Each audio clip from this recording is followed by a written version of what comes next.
Hey everybody, how's it going? Thanks for stopping by again. Look, today we're going to be talking pharmacare and childcare, specifically national pharmacare and childcare programs. Now, as you guys know, on this channel, I've talked a lot about how Jagmeet Singh, especially on pharmacare, but I've talked a bit about childcare as well, supports these broad, national, universal programs. Offered by the public, no patchworks, universal systems. And how the big question was going to be, what, if anything, will Justin Trudeau offer? And as of right now, at least, I think we've gotten a bit more insight. As is often the case in the run-up to elections, political leaders will often sit down with the editorial boards of big newspapers, and Justin Trudeau sat down with the Toronto Star's editorial board, and he took some questions. And the narrative here is actually quite troubling, because Trudeau is moving away from the idea of a national pharmacare program. We always knew that Justin Trudeau was never going to support a, NDP-style universal program. He was not going to support a universal single-payer pharmacare program. Now, we know that that's what Eric Hoskins, former Liberal health minister here in Ontario, suggested in his, neutral report about what the government should do, and he cited some of the same evidence the NDP has cited. But we knew the Liberals were never going to really go in that direction because Bill Morneau had expressed concerns, and the current minister in charge of the portfolio, Pettipas, expressed similar concerns. So we knew that wasn't going to happen. But this is a further departure, even from where I thought the Liberals would be. And Justin Trudeau is framing all of this in relation to the big bad conservative premiers won't let me do it. I'm sorry, Canadians, I would love to give you universal coverage, but I can't because the premiers won't let me do it. And his whole remark here, his whole narrative in this discourse with the Star editorial board is all about, I can't do what I really want to do because the conservatives will stop me. Or, don't ask me what more I can do, really. What's most important is I am not Andrew Scheer, and I'm not Doug Ford, and I'm not Jason Kenney. He notes that in the piece. He says, well, all this election is about is a choice between me, doing what I'm doing and going forward, and going backwards with Andrew Scheer and the Conservatives. Of course, ignoring the fact that Jagmeet Singh is offering a real deal alternative to both him and Andrew Scheer. It's a totally disingenuous argument by Trudeau. And this whole interview is just framed as Trudeau being very frustrated that he's actually being asked questions about what he wants to do. He feels frustrated that, my goodness, this newspaper is actually, suggesting that maybe I could do more and maybe Canadians have a right to ask, well, what are you going to do for us now, Mr. Trudeau? And beyond not being Andrew Scheer, that's not good enough. That's not good enough. And I think that he was really taken aback by that. This is the second. I think Trudeau thinks when he goes into interviews that everyone's just going to fawn over him. With Hassan Minhaj, we saw that's not the case. And even the Toronto Star, which is generally very friendly to the Liberal Party, both the Ontario Liberals and the Federal Liberals, was at least keeping Trudeau honest here, and he didn't seem to like it. So whether it was on pharmacare or whether it was on childcare here, Trudeau was saying, well, look, we can't force it on the provinces. Some provinces aren't going to want to do it. Provinces have to take responsibility for the governments they elect. And at the end of the day, those things are not something the federal government can offer a universal program in. And he's right to note that, yes, Quebec started a, childcare program provincially, and, that Medicare started as a provincial program largely in Saskatchewan, in the, CCF Saskatchewan, NDP Saskatchewan, and then spread nationally. But it spread nationally upon the insistence of the federal government with significant involvement. And yes, we understand that technically, healthcare is a provincial responsibility. But at the end of the day, Canadians deserve, whether they live in Nunavut or whether they live in Manitoba or whether they live in PEI, they deserve universal Medicare coverage. The real deal Medicare. This isn't really a new program. We talk about pharmacare and dental care as new programs. But really, they're just finishing what should have already been in our Medicare program in the first place. They're not new. They're rounding out the Swiss cheese holes in our existing healthcare system.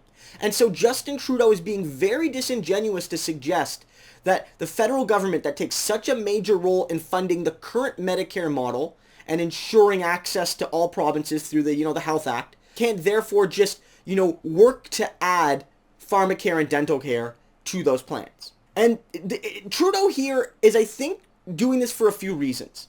One, he's trying to take this campaign and make it purely about, Doug Ford and Jason Kenney and the conservative premiers who don't like him and who most progressive Canadians don't like. And they're right not to like them. And link those people to Andrew Scheer.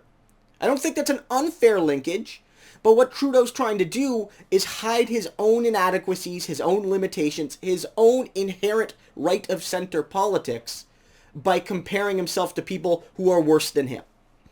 And that could work in some cases, but it's not going to work every time, all the time. I don't think it's going to really get around this issue. And the Star editorial board here, when they covered this piece, they make a great point. In this piece, they note Justin Trudeau could be approaching this tactically.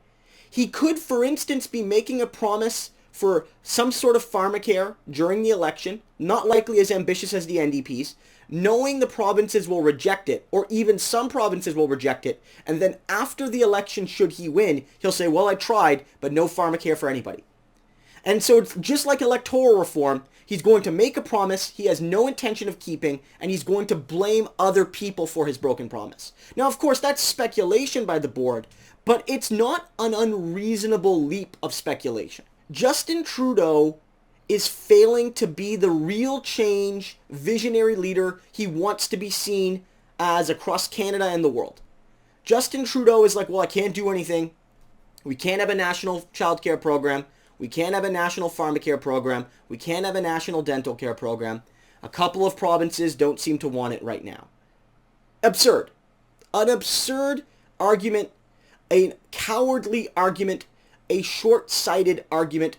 Any progressive prime minister would note their commitment to a universal, coast-to-coast-to-coast, single-payer system of pharmacare and dental care, and would note their desire to support coast-to-coast through public models at an affordable cost access to childcare.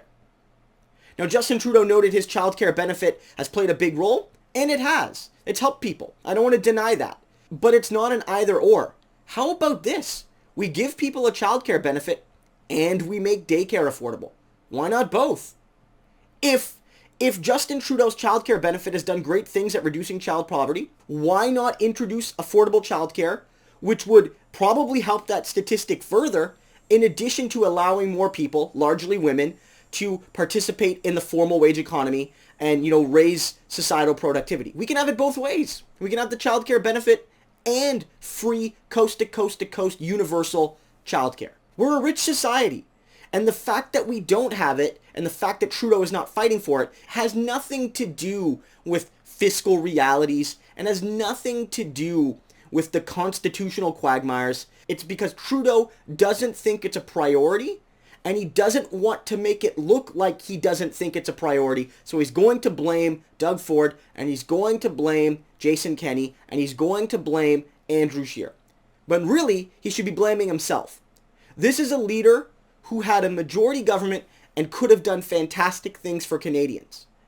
He could have implemented so many more of his promises. He could have worked with the NDP to implement some of the NDP's policies. I know it's a majority, but out of a sign of goodwill, if this is truly a prime minister of the progressive left, he should have worked with the NDP to implement pharmacare and dental care and childcare. We could have gotten all of that done in these 4 years. Easy. At least get it started. But he chose not to. He chose not to because he doesn't support those things. And he wants to use them simultaneously as a political chip to say, well, I support pharmacare, so there's no need to vote for the NDP. And then also to say, but pharmacare likely won't happen because a couple premiers are, they don't like me. This is a bad move strategically, I think, too. I think Trudeau maybe feels that he'll still get anything but conservative votes, and I'm sure some people will still vote for him to stop Scheer. And maybe he feels that this will keep a lot of conservative liberal switching voters securely in his camp who maybe like Trudeau but who don't like national programs, sticking with him and, not going to Scheer. And in certain ridings, that liberal conservative swing is the most important swing. But I think this is a real opportunity for Jagmeet Singh. One of the concerns I had and a lot of New Democrats had was never that Trudeau was actually going to offer what we were offering. He'll never do that. but that he was going to offer something that sounded sort of like what we were offering, but in reality was nothing like it. And a lot of voters would be confused, and the media would not do us any favors in alleviating that confusion. And Trudeau would be able to say, well, look, not only are you voting for me to stop Andrew Scheer, but I have all the NDP's policies anyway, so it's win-win. We know that's not true, but I was worried about that narrative becoming, political reality. But here, Justin Trudeau has made it very clear. He is not fighting for universal pharmacare. He's telling people in Ontario, I'm sorry, folks, it's your fault Doug Ford won, and you're going to have to deal with the fact that you're not getting pharmacare and you're not getting childcare.